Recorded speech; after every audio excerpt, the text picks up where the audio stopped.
राधे राधे सभी को। मैं नूपुर की भक्ति चैनल में आप सबका स्वागत करती हूँ। तो आज की वीडियो में हम आपको बताएंगे कि लड्डू गोपाल को दर्पण क्यों दिखाया जाता है और किस लिए दिखाया जाता है, इसके पीछे की कथा क्या है। तो आपको ये वीडियो अच्छी लगे तो हमें लाइक शेयर कमेंट में राधे राधे ज़रूर लिखें। तो इसके पीछे भी एक कथा है। यदि आप अपने लड्डू गोपाल को दर्पण नहीं दिखाते हैं तो आज से ही अपने लड्डू गोपाल जी को दर्पण अवश्य दिखाएं। तो कथा कुछ इस प्रकार से है। चलिए हम शुरू करते हैं कथा। बोलिए राधा रानी की जय। एक बार की बात है, एक ब्राह्मणी थी। वह लड्डू गोपाल जी की बहुत अच्छी पूजा पाठ करती थी, सच्चे मन से सेवा भाव किया करती थी। तो एक बार ब्राह्मणी के मन में आया कि वह तीर्थ के लिए जाए। तो उसने सोचा कि यदि मैं तीर्थ पे जाऊंगी तो मेरे लड्डू गोपाल जी की सेवा कौन करेगा, तथा मैं तीर्थ में लड्डू गोपाल जी को कैसे साथ लेके जाऊं। तो उसने जब ही अपनी बहू को बुलाया और अपनी बहू से कहा, बेटा मैं तीर्थ को जाना चाहती हूँ, क्या तुम मेरे लड्डू गोपाल जी की सेवा कर सकोगी पीछे से। तो बहू रानी ने कहा, ठीक है माता जी, आप तीर्थ को जाइए, मैं लड्डू गोपाल जी की पूरे सच्चे मन से पूजा पाठ करके सेवा करूँगी।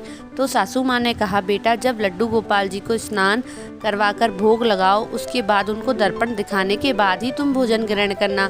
तो बहू ने कहा, ठीक है माँ जी। तो ऐसे करके सासू माँ तीर्थ स्थान को चली गईं। उसके बाद दूसरे दिन उनकी जो बहू थी, उन्होंने लड्डू गोपाल को स्नान कराया, सुंदर वस्त्र पहनाए, मोर मुकुट धारण किया, अच्छी माला पहनाई, सुंदर आभूषण पहनाए लड्डू गोपाल को। उसके बाद उसने भोग लगाया और फिर दर्पण दिखाया ठाकुर जी को, कान्हा जी को। तो वह नहीं मुस्कुराए।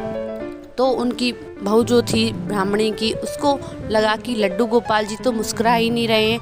तो उसने हट पकड़ ली कि ठाकुर जी जब तक आप नहीं मुस्कुराओगे मैं भी एक भी अन्न का दाना नहीं ग्रहण करूंगी। तो ऐसे ही 1 दिन 2 दिन 3 दिन पूरे 5 दिन व्यतीत हो गए और उसकी बहू ने एक भी अन्न का दाना ग्रहण नहीं किया। उसके बाद जब वो 6ठे दिन आई, लड्डू गोपाल जी को स्नान करवाया।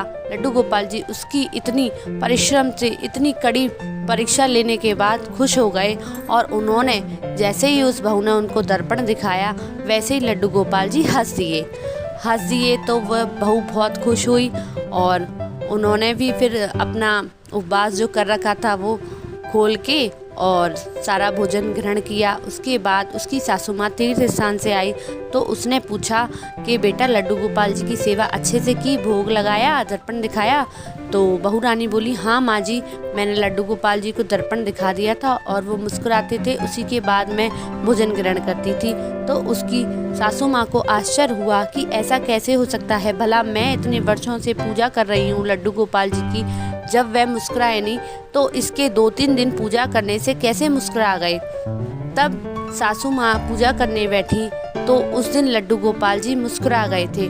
तो जब ही सासू माँ ने लड्डू गोपाल जी के चरण पकड़ लिए और नतमस्तक होकर रोने लगी और कहने लगी, ठाकुर जी मैं इतने वर्षों से आपकी सेवा पूजा कर रही थी, आपने कभी नहीं मुस्कुराए और आज आप कैसे मुस्कुरा रहे हैं। जब कान्हा जी ने कहा कि ये सब तुम्हारी बहू की ही बात है, उसने मुझे इतना मजबूर कर दिया कि मैं आज तुम्हारे घर पे दर्शन देने के लिए आया हूँ। जभी से लड्डू गोपाल जी को दर्पण दिखाने की प्रथा चली आ रही है। तो यदि आप लोग अपने लड्डू गोपाल जी को दर्पण नहीं दिखाते हैं तो आज से ही उनको दर्पण दिखाना अवश्य शुरू कर दीजिए, क्योंकि लड्डू गोपाल जी जब तक मुस्कुराते नहीं है तब तक हमारा जीवन खुशियों से कैसे भर सकता है।